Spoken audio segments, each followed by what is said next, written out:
Okay, here we go again. The miraculous journey of Edward Tulane. And you can see that things go awry for poor Edward. He fell.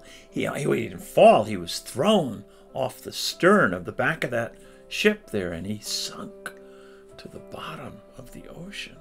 Poor Edward. And that was in part 1, okay? So now what we're going to do is, or I'm going to read to you part 2. And these are chapters 15 through 27 by Kate DeMichello. Here we go.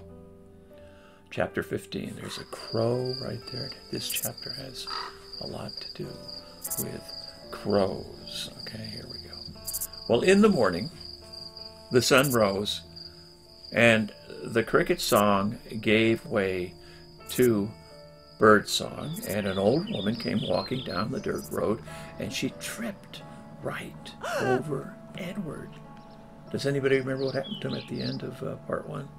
He got kicked off the train, and he rolled down this hill and ended up, boom, sore. He got kicked by this terrible man who was, he didn't want hobos and people. Edward had a very close friend that he made and a dog. And both of them stayed on the train while this man kicked him off and threw him down, boom, boom, as the train went by. Anyway, so she tripped right over Edward. She said. And she pushed at Edward with her fishing pole. Looks like a rabbit, she said.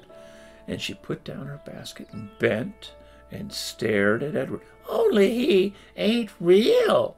And then she stood back up. She said again. And she rubbed her back. And what I say is there's a use for everything. And everything has its use. That's what I say.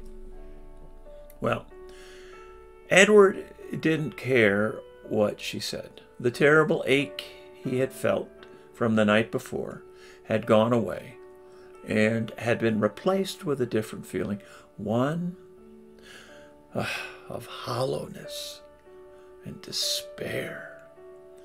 Oh, pick me up or don't pick me up, the rabbit thought to himself. Makes no difference to me. And the old lady, well, she bent down and she picked him up.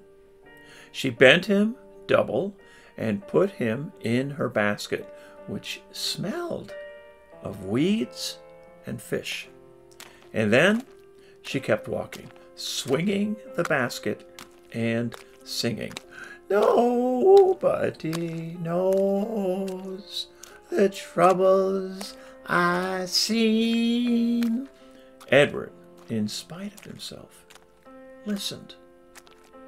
Oh, I've seen troubles too, he thought. You bet I have. And apparently they aren't over yet. Edward was right. His troubles were not over, and that old woman found a use for him. She hung him from a pole in her vegetable garden, and she nailed his ears to the wooden pole and spread his arms out as if he were flying, and attached his paws to the pole by wrapping pieces of wire around them. In addition to Edward, pie tins hung from the pole, and they clinked and they clanked and shone in the morning sun. Oh, ain't a doubt in my mind that you can't scare them off, the lady said. Scare who off? Edward wondered. Birds, he soon discovered. Crows. They came flying at him, cawing and screeching, wheeling over his head, diving at his ears. Go on, Clyde, said the woman, and she clapped her hand. You got to act ferocious. Clyde, Edward felt a weariness so intense wash over him that he thought he might actually be able to sigh aloud. Would the world never tire of calling him by the wrong name? Well, the old woman, she clapped her hands again. Get to work! Clyde, she said, scare them birds off. And then she walked away from him, out of the garden and toward her small house. Well, the birds were insistent. They flew around his head. They tugged at the loose threads in his sweater, and one large crow in particular would not leave the rabbit alone. He perched on the pole, and he screamed a dark message in Edward's left ear. Caw! Caw! Caw! Without ceasing. And as the sun rose higher and shone meaner and brighter, Edward became somewhat dazed. He mistook the large crow for Pellegrina. Oh, go ahead, he thought. Turn me into a warthog if you want. I don't care. I'm done with caring. Caw! Caw! Caw! Said the Pellegrino crow. Finally, the sun set and the birds flew away.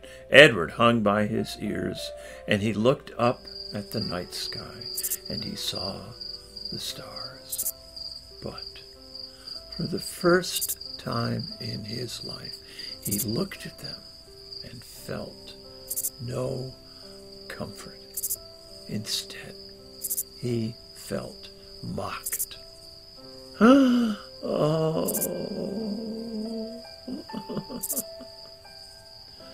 You are down there alone, the stars seemed to say to him, and we are up here in our constellations together. I have been loved, Edward told the stars.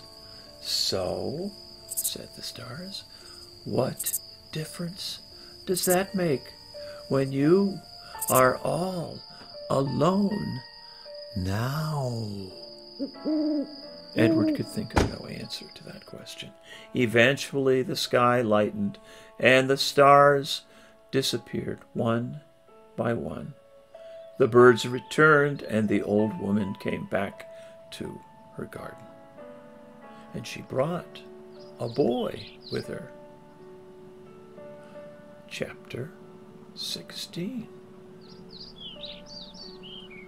Bryce, said the old woman, get away from that rabbit. I ain't paying you to stand and stare. Yes, ma'am, said Bryce.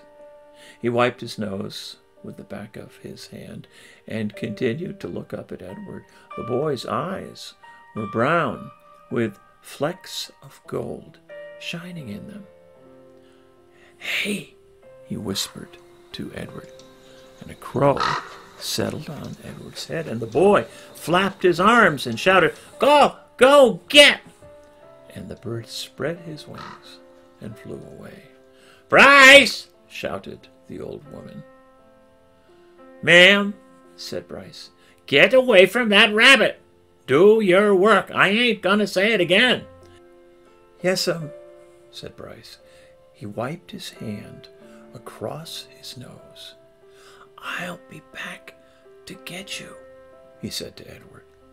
Well, the rabbit spent the day hanging by his ears, baking in the hot sun, and watching the old woman and Bryce weed and hoe the garden. And whenever the woman wasn't looking, Bryce raised his hand and waved. The birds circled over Edward's head, laughing at him. And what was it like to have wings? Edward wondered. If he had had wings when he was tossed overboard, he would not have sunk to the bottom of the sea. Instead, he would have flown in the opposite direction, up into the deep, bright blue sky. And when Lolly took him to the dump, he would have flown out of the garbage and followed her and landed on her head, holding on with his sharp claws. And on the train, when the man kicked him off, Edward would not have fallen to the ground. Instead, he would have risen up and sat on top of the train and laughed at the man. Caw, caw, caw.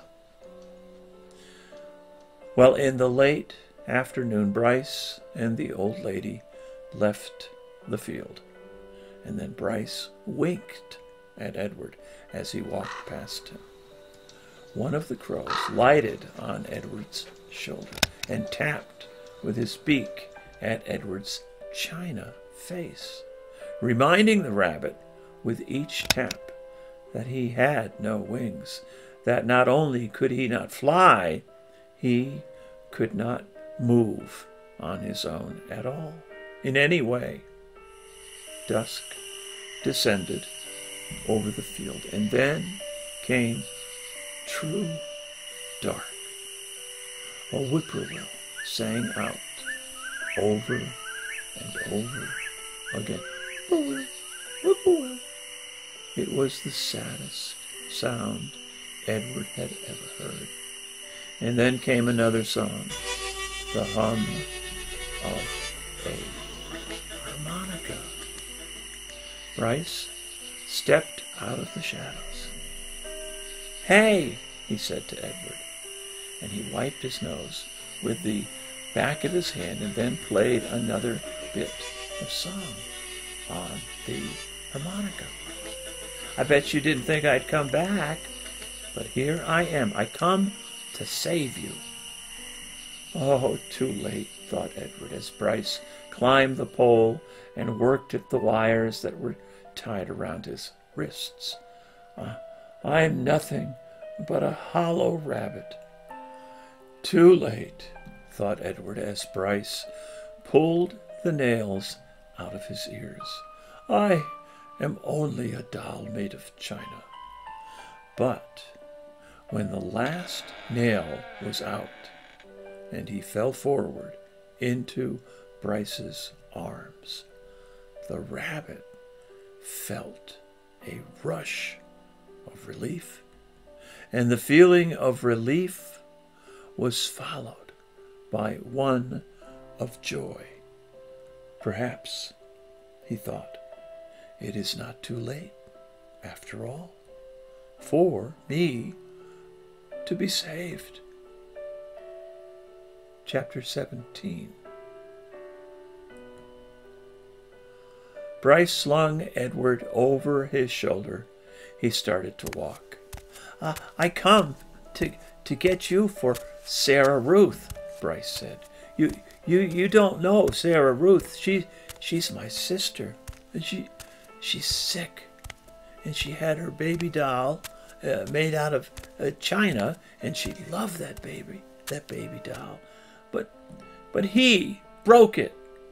He broke it. He was drunk, and he stepped on that baby's head and smashed it into 100 million pieces. And them pieces were so small I couldn't make them go back together. I couldn't. I tried and I tried. Well, at this point in his story, Bryce, he stopped walking and he shook his head and he wiped at his nose with the back of his hand. Sarah Ruth ain't had nothing to play with since, and he won't buy her nothing. He says she don't need nothing. He says she don't need nothing because she ain't gonna live. But he don't know. Bryce started to walk again. He don't know, he said. Who he was not clear to Edward. What was clear was that he was being taken to a child to make up for the loss of a doll. A doll. Oh, how Edward loathed dolls. and to be thought of as a likely replacement for a doll offended him. But still, it was, he had to admit, a highly preferable alternative to hanging by his ears from a post. Well, the house in which Bryce and Sarah lived was so small and crooked that Edward did not believe at first that it was a house. He mistook it instead for a chicken coop. Now, inside, there were 2 beds and a kerosene lamp, and not much else. Bryce laid Edward at the foot of one of the beds and then lit the lamp. "Sarah," Bryce whispered. "Sarah Ruth, you got to wake up now, honey. I brung you something." And he took the harmonica out of his pocket and played the beginning of a simple melody. The little girl sat up in bed and immediately started to cough. And Bryce put his hand on her back. "That's all right," he told her. That's okay." And she was young, maybe 40 years old, and she had white, blonde hair.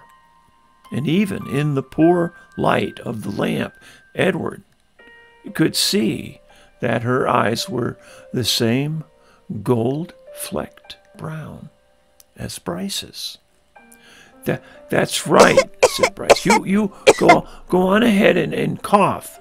And Sarah Ruth obliged him. She coughed and coughed and coughed.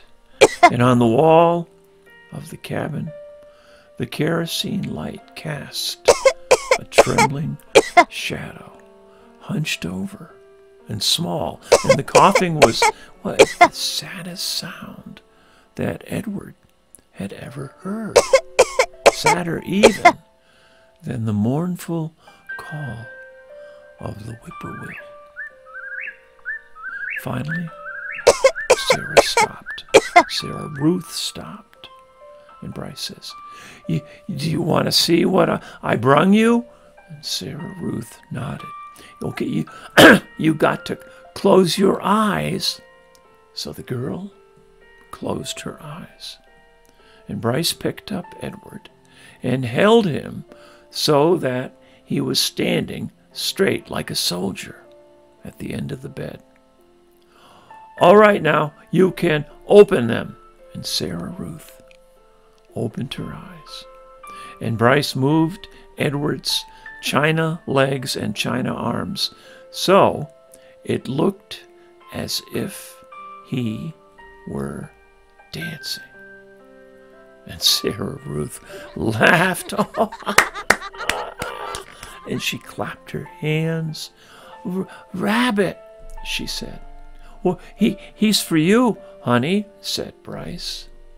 Sarah Ruth looked first at Edward, and then at Bryce, and then back at Edward again, her eyes wide and disbelieving.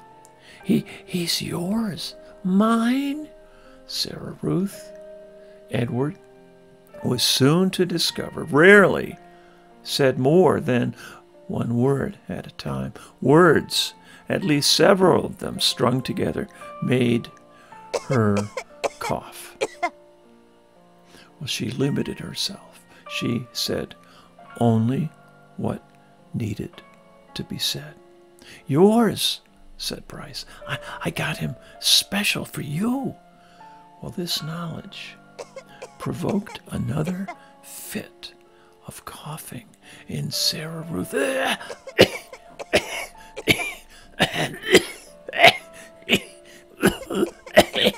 And she hunched over again. And when the fit was done, she uncurled herself and held out her arms. "That's right," said Bruce. he handed Edward to her. "Baby," said Sarah Ruth, and she rocked Edward back and forth and stared down at him and smiled. Never in his life had Edward been cradled like a baby. Abilene had not done it, nor had Nellie, and most recently, certainly, Bull had not. It was a singular sensation to be held so gently and yet so fiercely, to be stared down at with so much love. Edward felt the whole of his china body flood with warmth. You going to give him a name, honey?" Bryce asked. "Jangles," said Sarah Ruth, without taking her eyes off Edward. "Jangles, huh? That's a good name. I like that name." Bryce patted Sarah Ruth on the head, and she continued to stare down at Edward. "Hush," she said to Edward, and she rocked him back and forth. "Well, from the minute I first seen him," said Bryce, I knew he belonged to you. I said to myself, that rabbit is for Sarah Ruth, sure." "Jangles," murmured Sarah Ruth.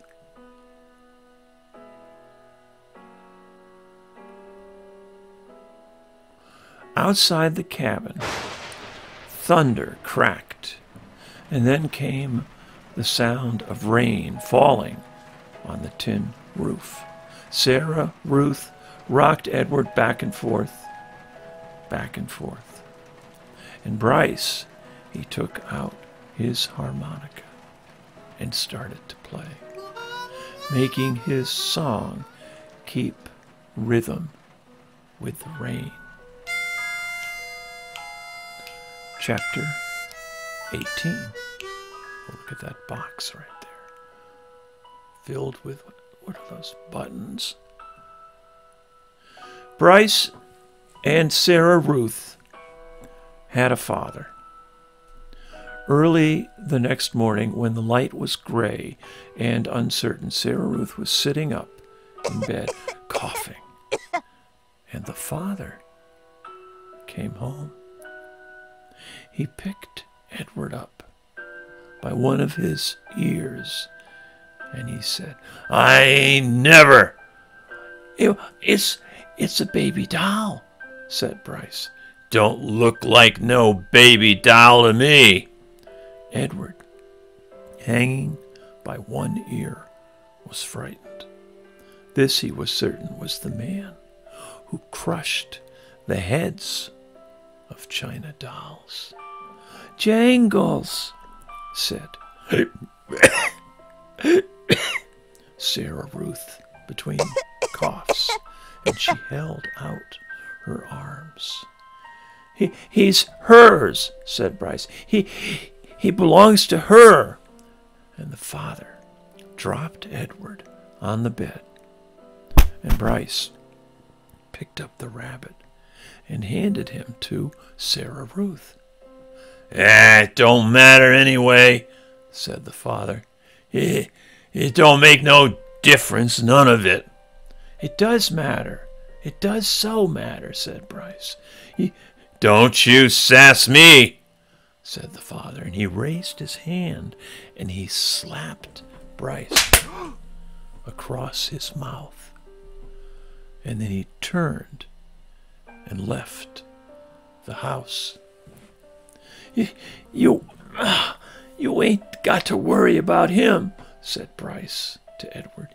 He ain't nothing but a bully, and besides, he don't hardly ever come home." Fortunately, the father did not come back that day. Bryce went out to work, and Sarah Ruth spent the day in bed. holding Edward in her lap and playing with a box filled with buttons. Pretty, she said to Edward as she lined up the buttons on the bed and arranged them into different patterns. Sometimes, when a coughing fit was particularly bad, she squeezed Edward so tight that he was afraid he would crack in two.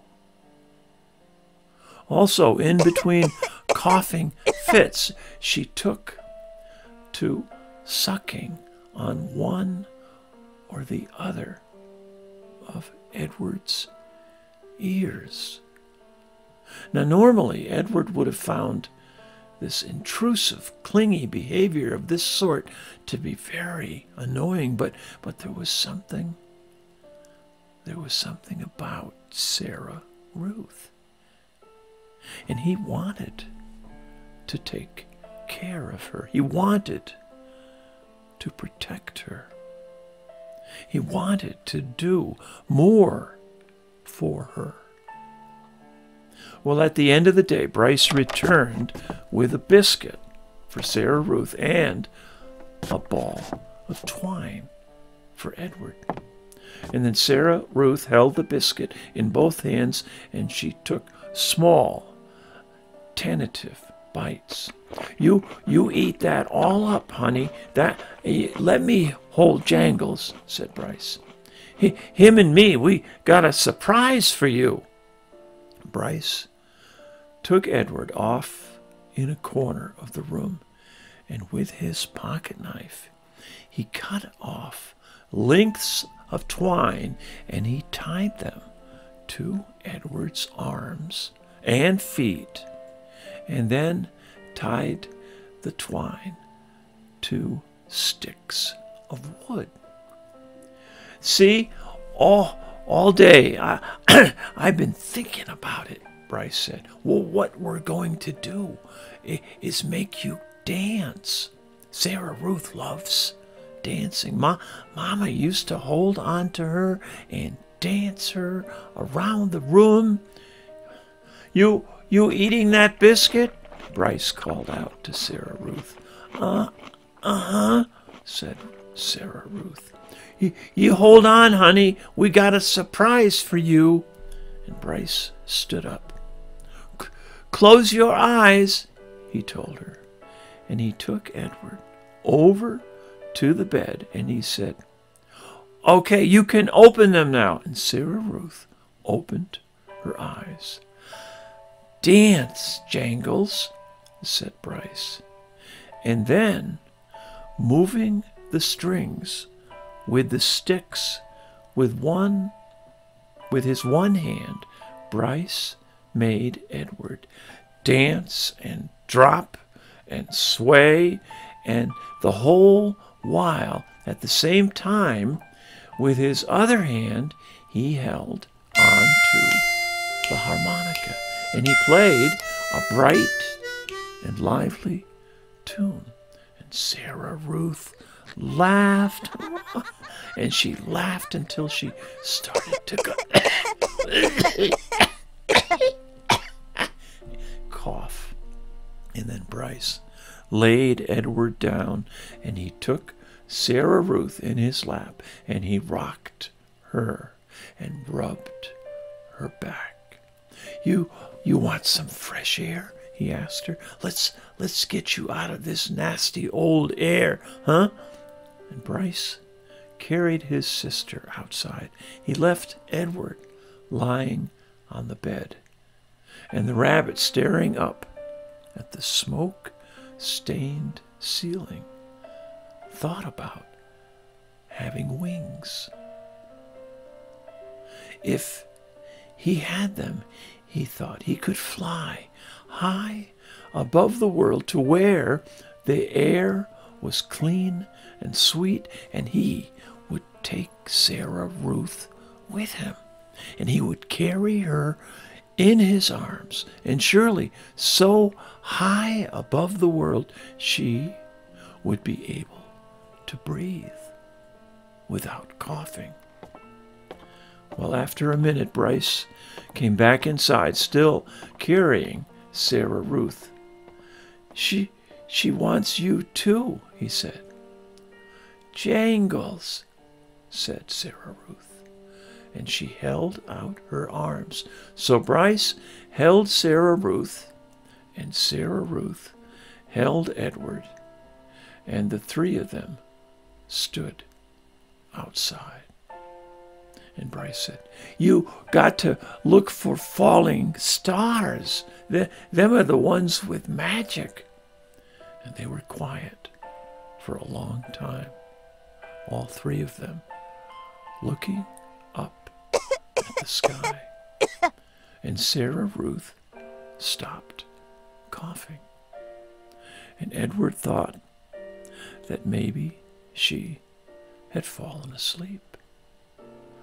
There, she said, and she pointed to a star streaking through the night sky. Oh, make a wish, honey, Bryce said, his voice high and tight. That's your star. You make a wish for anything you want. And even though it was Sarah Ruth's star, Edward wished on it too. Chapter 19. The days passed. The sun rose and set, and rose and set again and again. Sometimes the father came home, and sometimes he did not. Edward's ears became soggy, and he did not care. His sweater had almost completely unraveled, and it didn't bother him. He was hugged half to death, and it felt good. In the evenings, at the hands of Bryce, at the ends of the twine, Edward danced and danced. 1 month passed, and then 2, and then 3. Sarah Ruth got worse. In the 5th month, she refused to eat. And in the 6th month, she began to cough up blood. Her breathing became ragged and uncertain, as if she was trying to remember in between breaths what to do, what breathing was. Breathe, honey. Bryce stood over her and said. Breathe, thought Edward from deep inside the well of her arms. Please, please breathe. Bryce stopped leaving the house. He sat at home all day and held Sarah Ruth in his lap and rocked her back and forth. And he sang to her on a bright morning in September. Sarah Ruth stopped breathing. Oh no, said Bryce. Oh, honey, take a little breath, please. Edward had fallen out of Sarah Ruth's arms the night before, and she had not asked for him again. So, face down on the floor, arms over his head, Edward listened as Bryce wept. He listened as the father came home and shouted at Bryce. He listened as the father wept. "You can't cry," Bryce shouted. You got no right to cry. You never even loved her. You don't know nothing about love." "Oh, I loved her," said the father. "I loved her." "I loved her too," thought Edward. "I loved her, and now she is gone. How could this be?" he wondered. How could he bear to live in a world without Sarah Ruth? The yelling between the father and the son continued, and then there was a terrible moment when the father insisted that Sarah Ruth belonged to him, and she was his girl, his baby, and that he was taking her to be buried. "She ain't yours," Bryce screamed. You can't take her. She ain't yours." But the father was bigger and stronger, and he prevailed. He wrapped Sarah Ruth in a blanket and carried her away. The small house became very quiet. Edward could hear Bryce moving around, muttering to himself. And then finally, the boy picked Edward up. "Come on, Jangles," Bryce said. We're leaving. We're going to Memphis."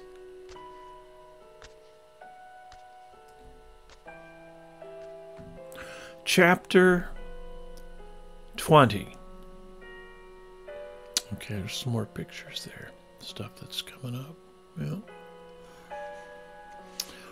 How many dancing rabbits have you seen in your life? Bryce said to Edward. I can tell you how many I seen. One, you. That's how you and me are going to make some money. I seen it the last time I was in Memphis.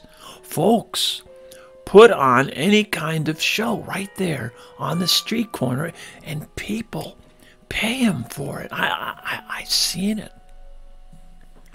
The walk to town took all night. Bryce walked without stopping, carrying Edward under one arm and talking to him the whole time. Edward tried to listen, but the terrible scarecrow feeling had come back, the feeling he had when he was hanging by his ears in the old lady's garden, the feeling that nothing mattered and that nothing would ever matter again. And not only did Edward feel hollow, he ached. Every part of his china body hurt. He ached for Sarah Ruth. He wanted her to hold him. He wanted to dance for her. And he did dance. But it was not for Sarah Ruth. Edward danced for strangers on a dirty street corner in Memphis. Bryce played his harmonica and moved Edward's strings, and Edward bowed, and he shuffled, and he swayed, and people stopped to stare and point and laugh. On the ground in front of them was Sarah Ruth's button box. The lid was open to encourage people to drop change inside it. "Mama," said a small child, look at the bunny. I want to touch him." And he reached out his hand for Edward. "No," said the mother. "Dirty." And she pulled the child back, away from Edward. "Nasty," she said. A man wearing a hat stopped and stared at Edward and Bryce. "You know, it's a sin to dance," he said. And then, after a long pause, he said, "It's a particular sin for rabbits to dance." And the man took off his hat, and he held it over his heart.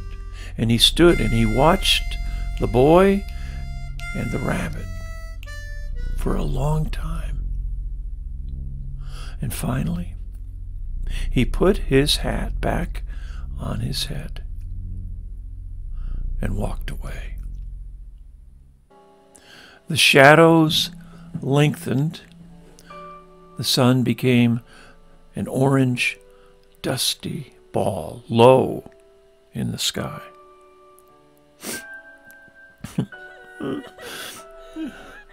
Bryce started to cry, and Edward saw his tears land on the pavement. But the boy did not stop playing his harmonica. He did not make Edward stop dancing. An old woman leaning on a cane stepped up close to them, and she stared at Edward with deep, dark eyes. "Pellegrina?" thought the dancing rabbit, and she nodded at him. "Look at me," he said to her. His arms and legs jerked. Look at me. You got your wish. I've learned how to love. And it's a terrible thing. I'm broken. My heart is broken. Help me." The old woman turned and hobbled away. "Come back," thought Edward. "Fix me." Bryce cried harder. He made Edward dance faster. And finally, when the sun was gone and the streets were dark, Bryce stopped playing his harmonica. "I'm done now," he said. He let Edward fall to the pavement. "I ain't gonna cry anymore." Bryce wiped his nose and his eyes with the back of his hand. He picked up the button box and he looked inside it. We got us enough money to get something to eat," he said. "Come on, Jangles." Chapter 21. Neil's Diner. The diner was called Neil's, and the word was written in big red neon letters that flashed on and off. And inside it was warm and bright and smelled like fried chicken and toast and coffee. And Bryce sat at the counter, and he put Edward on the stool next to him. He leaned the rabbit's forehead up against the counter so that he would not fall. "Well, what you gonna have there, sugar?" the waitress said to Bryce. "Oh, give me some pancakes," said Bryce, "and some eggs, and I want steak, too. I want a big old steak and some toast and some coffee." The waitress leaned forward and pulled at one of Edward's ears, and then she pushed him backward so that she could see his face. "Yeah, is this your rabbit?" she said to Bryce. "Yes, he's mine now. He belonged to my sister." Bryce wiped at his nose with the back of his hand. "We're in show business, me and him." Oh, is that right?" said the waitress. She had a name tag on the front of her dress. "Marlene," it said.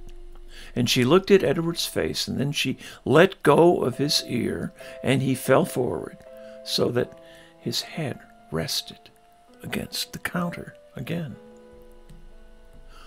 "Go ahead, Marlene," thought Edward. "Push me around. Do with me as you will. What does it matter? I am broken. Broken." Well, the food came, and Bryce ate all of it without even looking up from his plate. "Well, you was hungry for sure," said Marlene, as she cleared away the plates. "I reckon show business is hard work." "Yes'm," said Bryce. Marlene tucked the check under the coffee cup, and Bryce picked it up and he looked at it. And then he shook his head. "Oh, I ain't got enough," he said to Edward. "Ma'am," he said to Marlene when she came back and filled up his coffee cup, I ain't got enough." "What, sugar?" "I ain't got enough money." She stopped pouring the coffee and looked at him. "Well, you're going to have to talk to Neil about that." Well, Neil, it turned out, was both the owner and the cook. And he was a large, red-haired, red-faced man who came out of the kitchen holding a spatula in one hand. "You came in here hungry, right?" he said to Bryce. Yes, sir," said Bryce, and he wiped his nose with the back of his hand. "And you ordered some food, and I cooked it, and Marlene brought it to you, right?" "I reckon," said Bryce. "You reckon," said Neil, and he brought the spatula down hard on the countertop with a thwack. Bryce jumped. "Yes, sir. I mean, no, sir. I cooked it for you," said Neil. Yes, sir," said Bryce. He picked Edward up off the stool and held him close. Everyone in the diner had stopped eating. They were all staring at the boy and the rabbit and Neil Only Marlene looked away. You ordered it. I cooked it. Marlene served it, and you ate it. Now, said Neil, I want my money. And he tapped the spatula lightly on the counter. Bryce cleared his throat. You ever seen a rabbit dance? He said. How's that? Said Neil. You ever before in your life seen a rabbit dance? Bryce set Edward on the floor and started pulling the strings attached to his feet and making him do a slow shuffle. And he put his harmonica in his mouth and he played a sad song that went along with the dance. Somebody laughed. Bryce took the harmonica out of his mouth and he said, he could dance some for more if you want him to. He could dance to pay for what I ate. Neil stared at Bryce, and then, without warning, he reached down and grabbed hold of Edward. This is what I think of dancing rabbits, said Neil. And he swung Edward by the feet, swung him so that his head hit the edge of the counter hard. There was a loud crack. Bryce screamed, and the world, Edward's world, went black.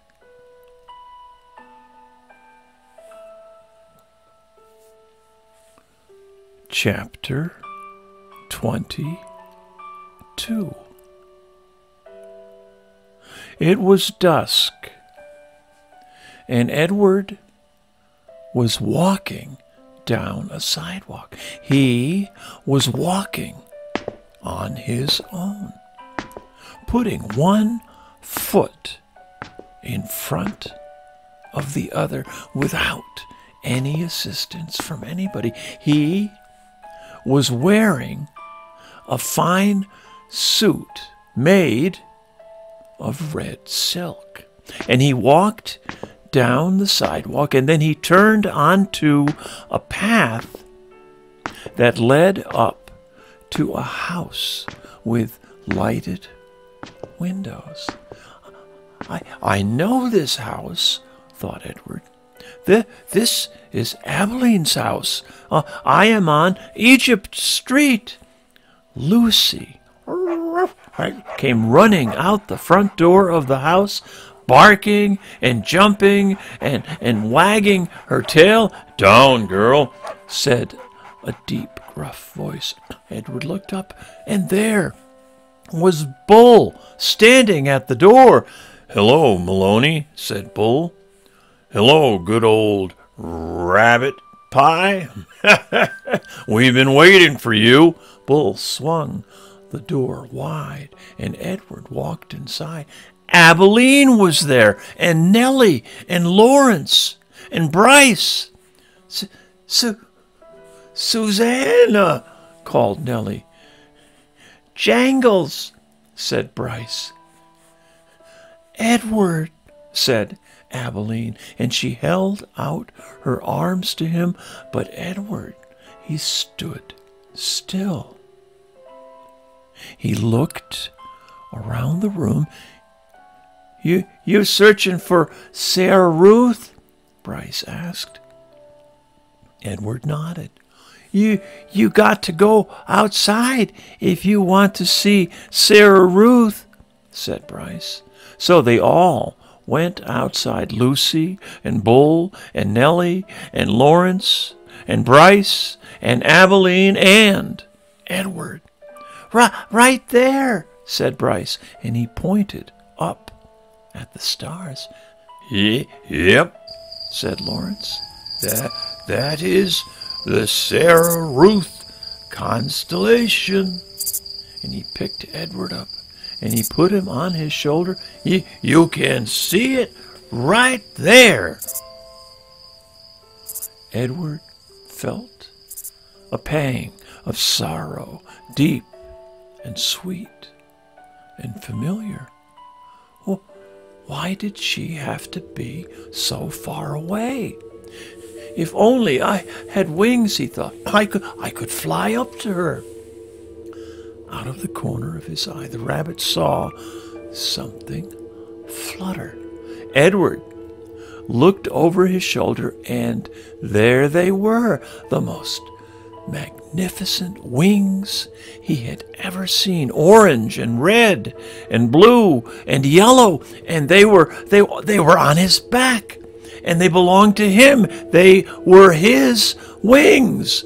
Oh, what a wonderful night this was. He was walking on his own. He had an elegant new suit, and now he had wings. He could fly anywhere, do anything. Why had he never realized it before? His heart soared inside of him. He spread his wings and flew off Lawrence's shoulders, out of his hands, and up into the nighttime sky toward the stars, toward Sarah Ruth. No, shouted Abilene. Catch him, said Bryce. Edward flew higher, and Lucy barked. Maloney, shouted Bull, and with a terrific lunge, he grabbed hold of Edward's feet and pulled him out of the sky and wrestled him back to earth. You can't go yet, said Bull. Oh, stay with us, said Abilene. Edward beat his wings, but it was no use. Bull held him firmly to the ground. Stay with us, repeated Abilene. Edward started to cry. Oh, he couldn't stand to... I couldn't stand to lose him again, said Nellie. Well, neither can I, said Abilene. It would break my heart. And Lucy bent her face to Edward's, and she licked his tears away.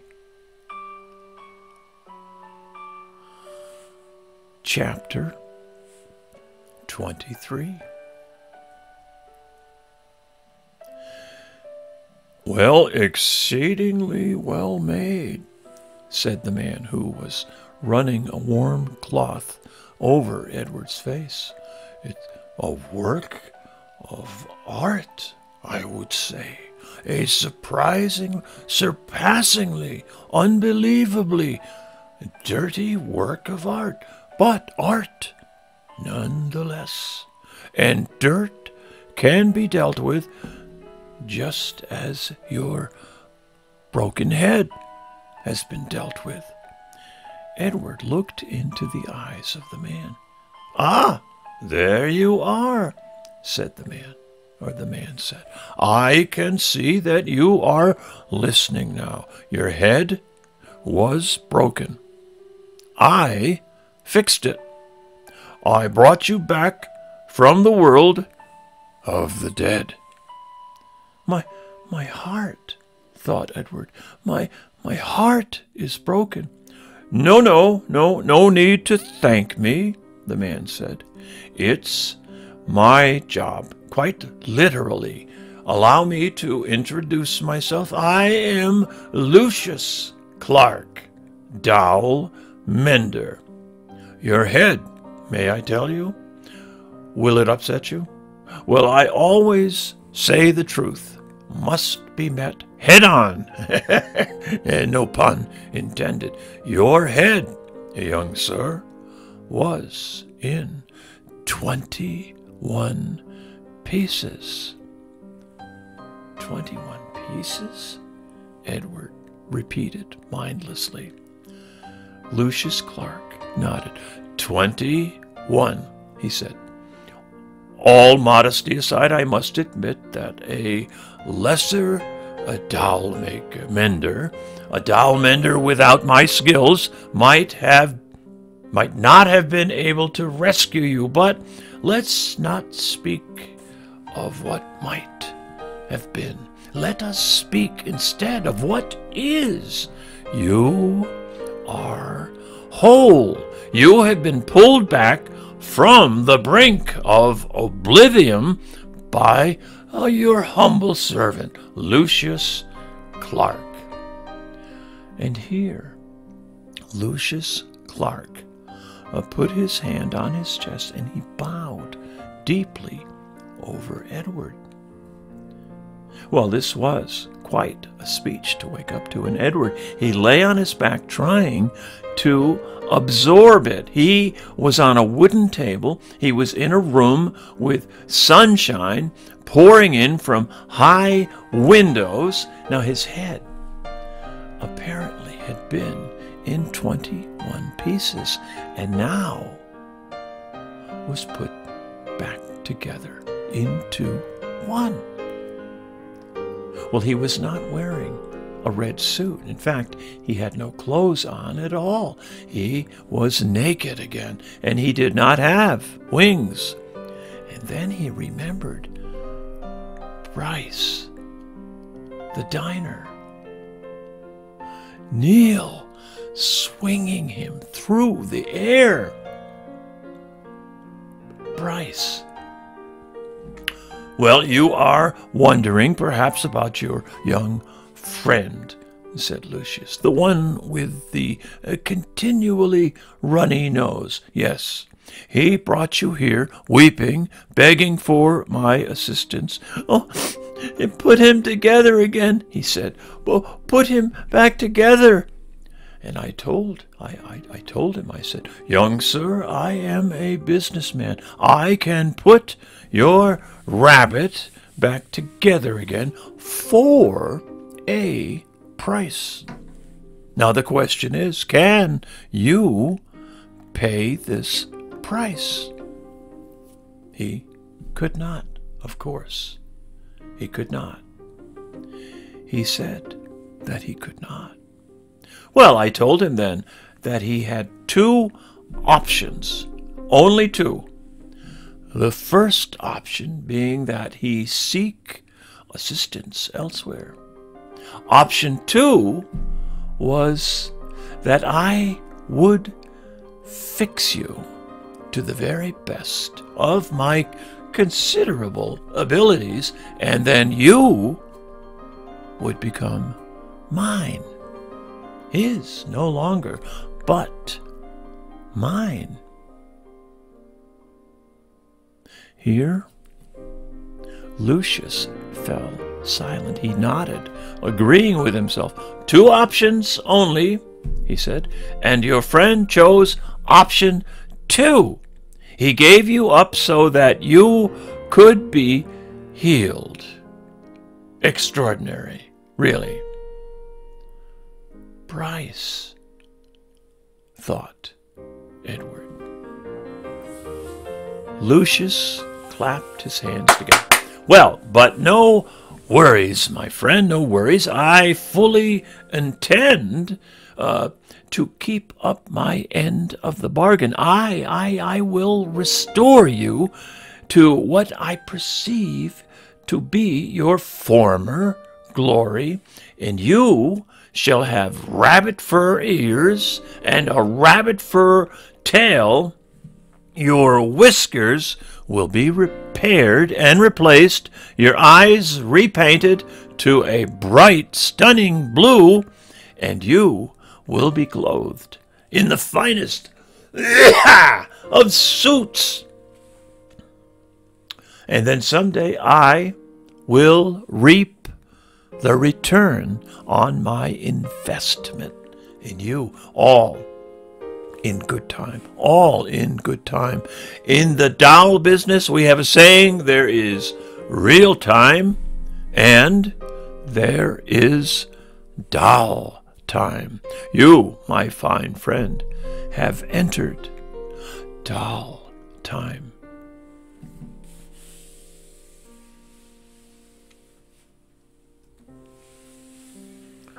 Chapter 24. There's Bryce right there.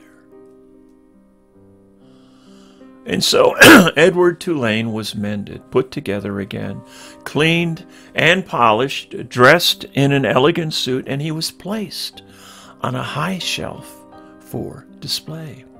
From this shelf, Edward could see the whole shop, Lucius Clark's workbench and the windows to the outside world and the door that the customers used to enter and leave.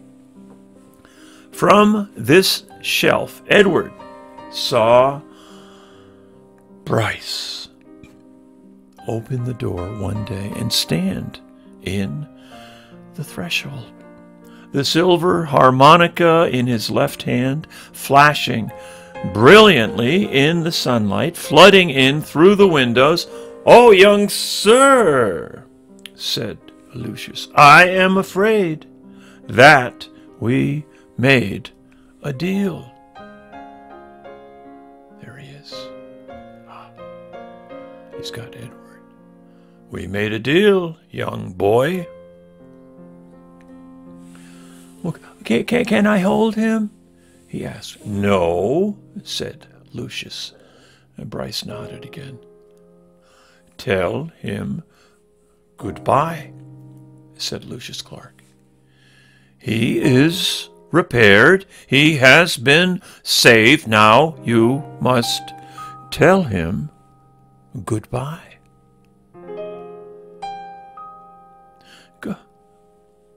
"Goodbye," said Bryce.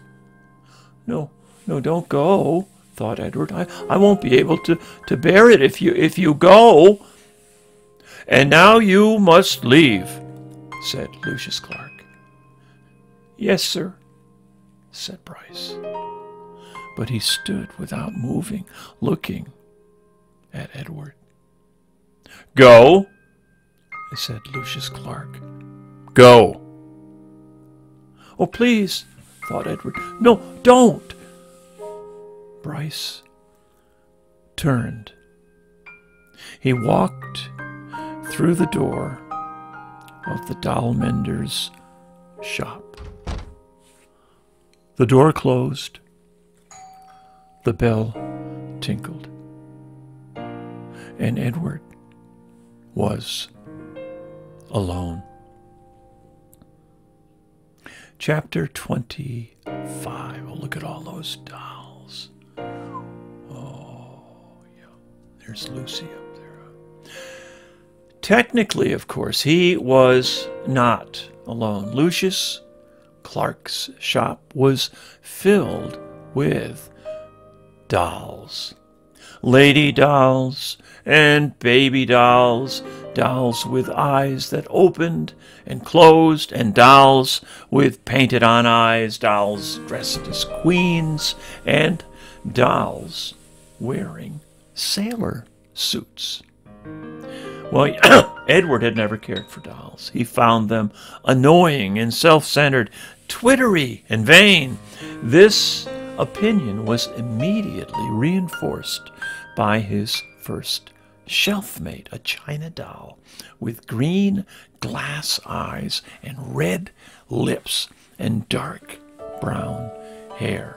She was wearing a green satin dress that fell to her knees. "What are you?" she said in a high-pitched voice when Edward was placed on the shelf next to her. "I am a rabbit," said Edward. The doll let out a small squeak. "Oh, you're in the wrong place," she said. "This is a shop for dolls, not rabbits." Edward said nothing. "Shoo!" said the doll. "I would love to shoo," said Edward, "but it is obvious that I cannot." After a long silence, the doll said, "Well, I hope you don't think that anyone is going to buy you." Again, Edward said nothing. "The people who come in here want dolls, not rabbits. And they want baby dolls or elegant dolls such as myself, dolls with pretty dresses, dolls with eyes that open and close. I have no interest in being purchased," said Edward. The doll gasped. "You don't want somebody to buy you?" she said. "You don't want to be owned by a little girl who loves you?" Sarah Ruth, Abilene, their names went through Edward's head like the notes of a sad, sweet song. "I have already been loved," said Edward.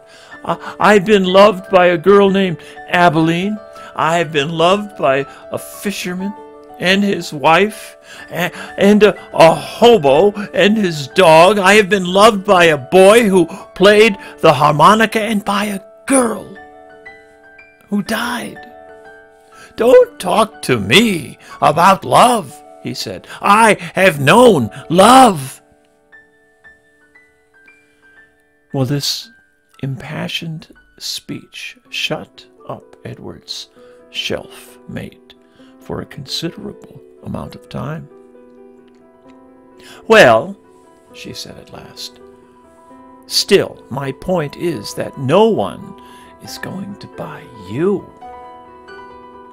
Well, they did not speak to each other again. The doll was sold 2 weeks later to a grandmother who was purchasing her for a grandchild. "Yes," she said to Lucius Clark, "that one right there, the one with the green dress, she is quite lovely." "Yes," said Lucius, she is, isn't she?" And he plucked the doll from the shelf. "Goodbye and good riddance," thought Edward. The spot next to the rabbit stayed vacant for some time. Day after day, the door to the shop opened and closed, letting in early morning sun and late afternoon light, lifting the hearts of the dolls inside. All of them thinking when the door swung wide open that this time, the person entering the shop would be the one who wanted them. Edward was the lone contrarian. He prided himself on not hoping, on not allowing his heart to lift inside of him. He prided himself on keeping his heart silent, immobile, closed tight. "I am done with hope," thought Edward Tulane. And then one day at dusk, right before he closed the shop, Lucius Clark placed another doll on the shelf next to Edward. Chapter 26. And there's the doll sitting right next to Edward. "There you are, milady. Meet the rabbit doll," said Lucius. The doll mender walked away, turning out the lights one by one. In the gloom of the shop, Edward could see that the doll's head, like his, had been broken and repaired. Her face was, in fact, a web of cracks, and she was wearing a baby bonnet. "Oh, how do you do?" she said in a high, thin voice. "I am pleased to make your acquaintance." "Hello," said Edward. "Well, have you been here long?" she asked. "Months and months," said Edward. "But I don't care. One place is the same as another to me."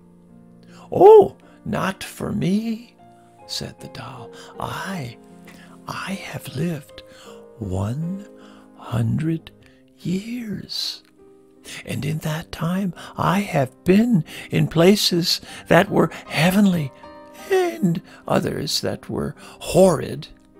And after a time you learn that each place is different, and you become a different doll in each place, quite different.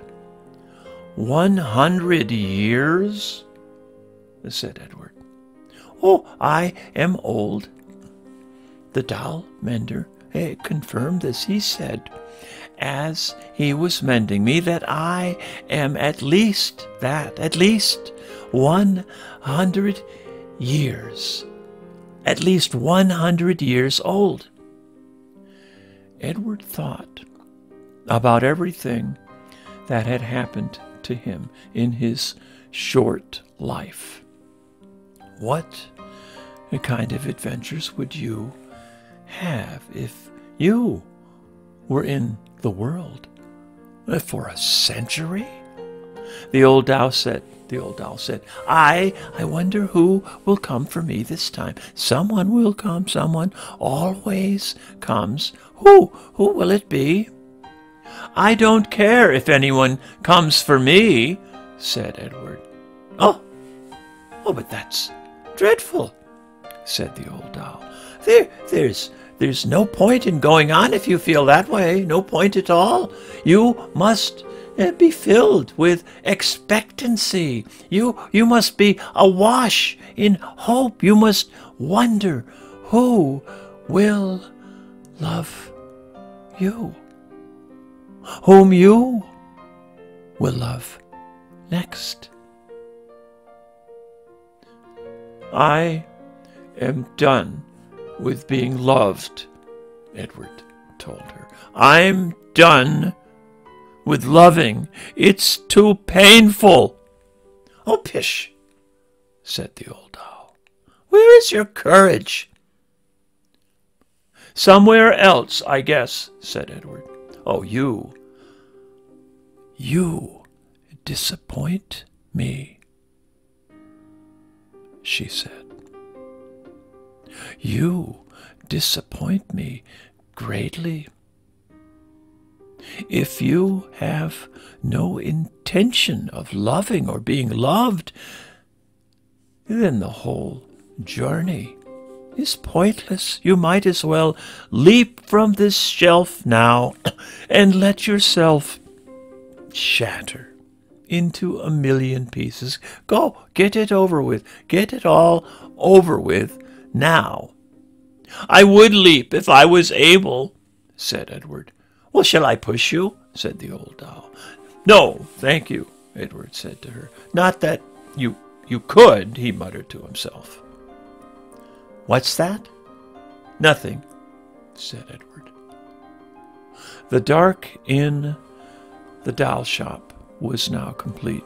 The old doll and Edward sat on their shelf and stared straight ahead. "You disappoint me," said the old doll.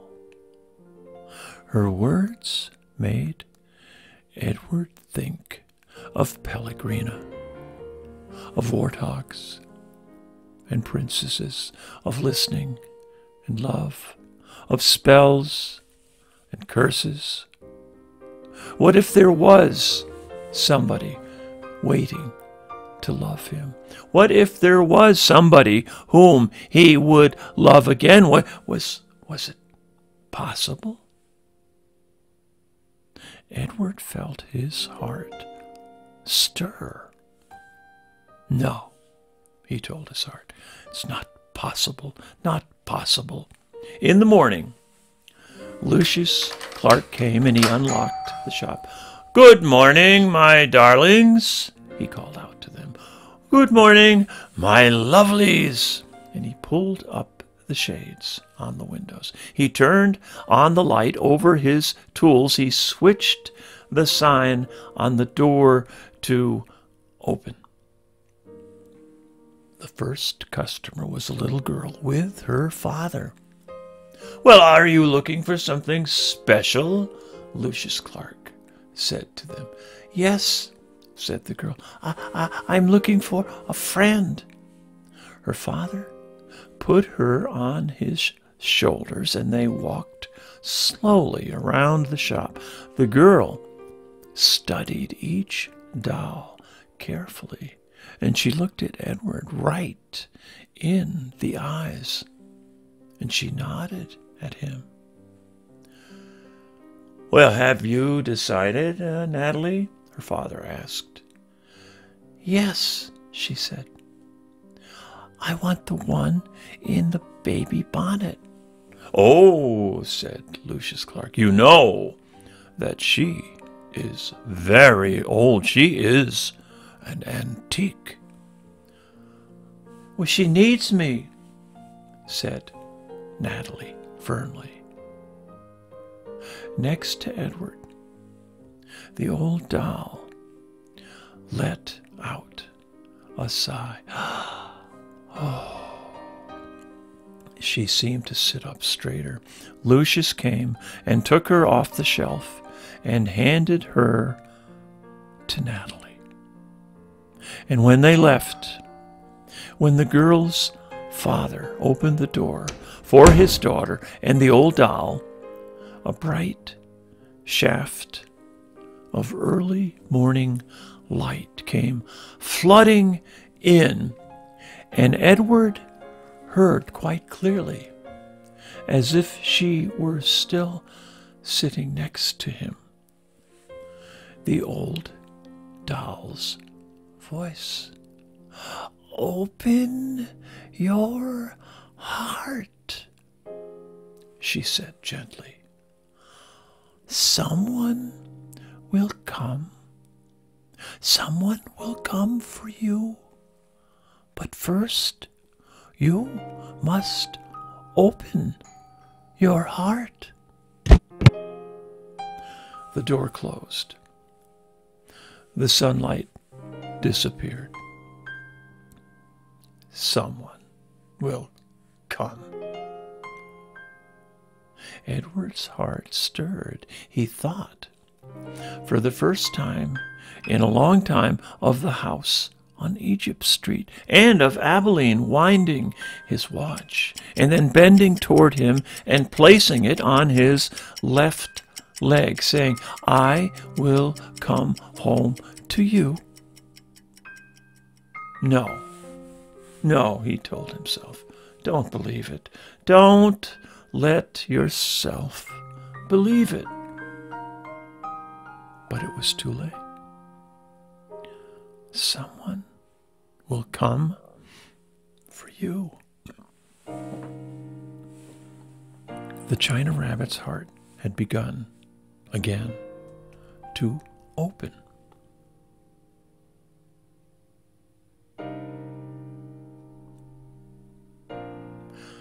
Chapter 27. Seasons passed, fall and winter and spring and summer.